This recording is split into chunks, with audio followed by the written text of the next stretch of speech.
वडोदरा महानगरपालिका की बड़ी कचहरी पर आज स्थायी समिति की बैठक आयोजित हुई थी। स्थायी समिति के चेयरमैन डॉक्टर शीतल मिस्त्री की अगुवाई में ये बैठक मिली थी।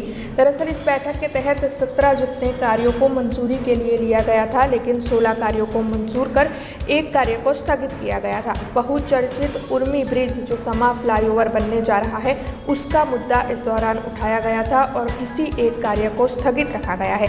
आने वाली स्थायी समिति की बैठक में इस ब्रिज को लेकर पुरानी डिज़ाइन को मंजूरी देनी है या नई डिज़ाइन को मंजूरी देनी है, इस बारे में चर्चा की जाएगी। हालांकि अगर नई डिज़ाइन के मुताबिक ब्रिज बनाया जाता है तो फिर प्रजा के पैसों की बर्बादी हो सकती है। तब इस बारे में स्थायी समिति के चेयरमैन डॉक्टर शीतल मिस्त्री ने ज़्यादा जानकारी दी है। 13/3/2024 રોજ આ કામ જ્યારે સ્થાયીમાં ચલાવવામાં આવે ત્યારે સર્વાનુમતે એવું નક્કી કરવામાં આવ્યું કે આ બ્રિજની ડિઝાઇન સિંગલ પિયર કરવામાં આવે અને શક્ય હોય તો બંને બ્રિજને જોડવામાં આવે, પરંતુ 15 તારીખે શક્ય હોય શબ્દ કાઢી અને બંને બ્રિજને મર્જ કરવામાં આવે એ ટાઈપનો ઠરાવ કરવામાં આવ્યો।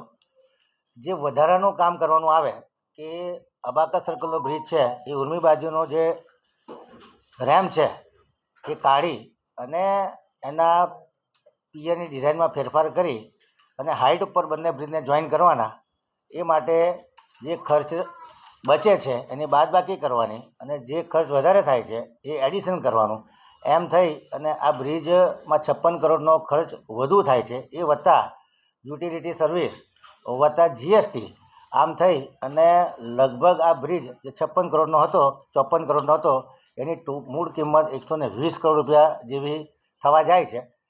એટલે જે વધારાનું કામ કરવાનું છે એ 23-24ના એસોરાના ભાવે એ ઇજાદારને ભાવ ચૂકવવાનો થાય છે, એ અંગેની દરખાસ્ત આજે સ્થાયીમાં રજૂ કરવામાં આવી હતી।